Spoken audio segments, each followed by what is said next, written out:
What's up, everybody? I'm here with Luca from Studio Evil.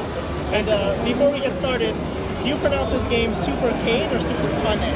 Oh, and actually it's Super Kane Magic Super Zero. Kane Magic Zero, okay. But you were right. Kane is also an Italian word. It means dog. And the game is about a dog who hates Kane. So both meanings. Yeah, I remember I watched the trailer and the guy yelled Super Kane. Yeah, sometimes it's an Italian word. Oh, interesting. Yeah. It's a play with words. I see, very good. So how are you liking TGS 2018 so far? Well, it's been a little bit crazy. A lot of people, but I like it a lot. I just had a chance to take a walk around. Yes. So let's get started on talking about the game here, Super Kane Magic Zero. Yeah, sure. So to start things off, I've watched a lot of the gameplay, and I'd say the dialogue is absolutely crazy, but crazy in the best way possible. Okay. So where or how did you get the inspiration for the comedic parts of this game, the comedy of this game? Okay, well, you have to know the game is based on characters and stories coming from an Italian cartoonist, Zio, which is it's pretty well known in Italy, but totally unknown outside Italy. Yeah. So he had this strange kind of nonsense humor and strange characters, and each character have some kind of weird power. So we started with him. Of course, the story has nothing to do with his comic book, it's totally new. But we started with him, he's the main author, and just talking with him and having lunch and playing other games and doing things. Step by step, we come up with this kind of story, which is... So the guy's name is Seal, the cartoon artist? His name is Seal. Okay. Simone is the real name. Interesting. Yeah. So he's the main scenario writer or dialogue writer for the game? Main dialogue writer, yeah. Great, yes. Interesting. Yeah, it's very funny. I will tell him. The game, this reminds me of those traditional couch co-op arcade games, or the games that you grew up playing with your friends on the couch. So what games from your childhood inspire you to make this game? Well, to make this game, the inspiration started from mainly two different games. One was one of the first Zelda. We when it back to 2D Zeldas, when you had to move, enter houses and do things, it was like a flat RPG. And the other one, I know I'm saying it, I don't want to compare me with Diablo, but it was Diablo. The first Diablo basically, because it was the first real action RPG with some real action, and the action part of this game comes from this. Yes. Are you fans of those games yourself? Yeah, absolutely. Mostly Diablo. Mostly Diablo. I was not playing with Nintendo at the same times, but I played it after a long time. Which Diablo was the best? I love the first one. Well, what about that one touched you so much? I have to tell, I still haven't played it. I'm sure I was totally dedicated to this game, and I lost Diablo, but I will play it. Me too, though. I haven't really played the Diablo games.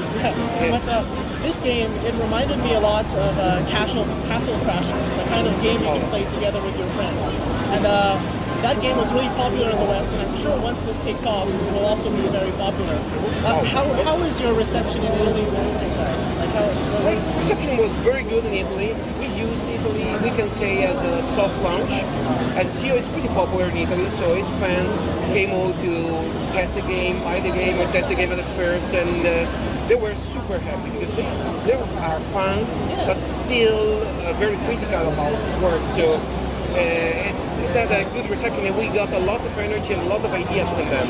So we changed with the early access and the community, mostly Italian and French. We changed a little bit the game, and we follow the flow, So as I said, this is, in my opinion, this is a game better played with more people. It's better to play it with your friends. With that said, are you looking into cross-play compatibility across all the consoles, or what's going on there? Well, actually, the game is local co-op or local versus only. Yeah. So there's no cross-play because we can connect the two consoles together contextually. Yeah. Is online multiplayer something you're thinking of, or is it just not?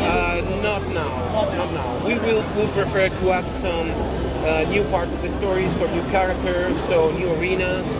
But for now, online co-op is not. We'll cross our fingers in the future.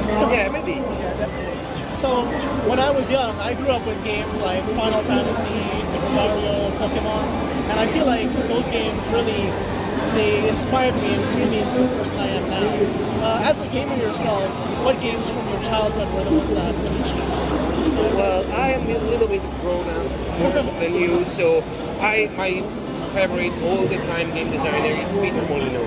Which one? Peter Molyneux.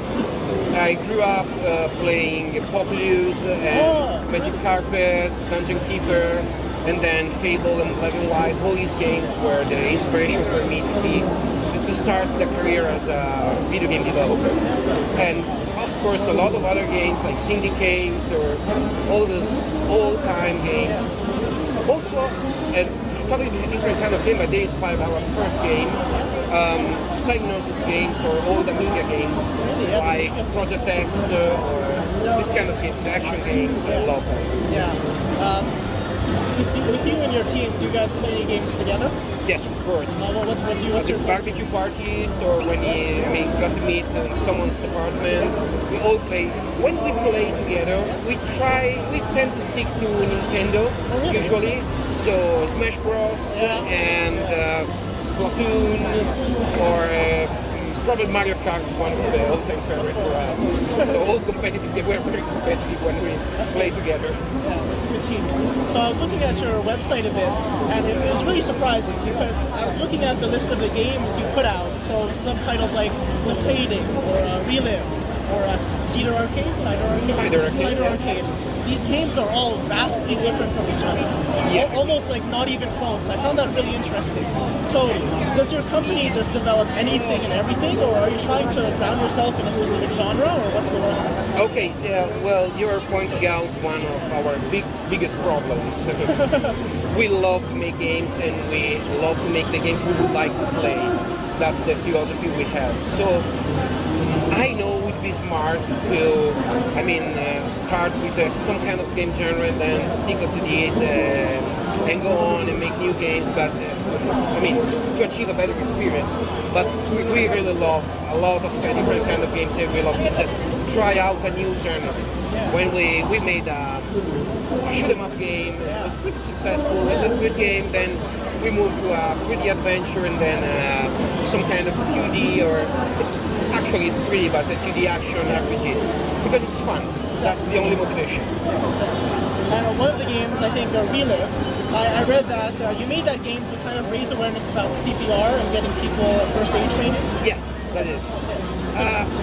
That's an interesting part of my job. I started to work in this industry in 2011, and before I was technical director of a company who was making software and other things, and I worked in the medical field, so I have friends and colleagues there.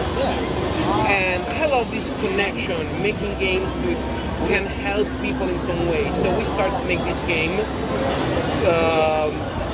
collaborating with some healthcare professionals. The idea was to make a real game and not just some kind of game, but not really fun, to help people understand and learn CPR. And we came up with the idea of someone having cardiac arrest on a Mars base, which is totally new for these kind of games, and it was fun, and I feel more useful in my job. Not only entertaining, but also sometimes maybe just teaching something. Yeah. That's a nice part about games. Yeah. On that topic, in my mind, I think video games changed my life for the better, and I think video games are good for people in general. In North American media, these days we're seeing kind of a pushback. A lot of the time the media will blame video games for violence in children. My question for you is, do you think games are good or bad for children, and why? Well, Europe and Italy is the same. So the press is always talking about video games which are bad or violent. The point, I should ask you, a book is good or bad? A video game is a media, is a way to communicate, and you can. It's not only for kids. It's a product for adults or for kids. Of course, I would not let my I'm a father, so I have a 6-year-old child, and I like GTA 5. I would not let my children play this kind of game, of course, until they reach 18. That's why there's Peggy 18 on top. So video games are not a bad product. They just tell stories. And sometimes stories can be hard, sometimes stories can be bad in a good way. But you just have to understand which kind of game you're playing. And once you're understanding, and once you're overlooking your videos and letting them use the products made for their age, it's totally fine that they can change life for better, as they made for me too. All right, so since this game is released, what are your plans for the future? Can you tell our listeners and our readers what Studio Evil has in the works? Well, then I don't have enough need just to kill everyone after that. No, we don't have real plan after that. We have a lot of ideas and a lot of goals, because usually at the office during lunchtime, and we have some kind of pitches sometimes, so people came up with the idea and pitches the idea to other people, and sometimes we made a prototype. We have a lot of prototypes and things we would like to do. So we will see which prototype we will like the most after this game, and probably produce the other one. Yes, and looking at your background, there's no predicting what it could be. It could be anything and everything. Yeah, probably. That's a thing I like of being a video game developer. Yeah, and it's, if it works for you, go for it. Yeah, it works. Yes. Well, thank you very much, Luca. Thank you so much. Yes, good luck in all your It's success. been a pleasure. Yes. Oh, thank you.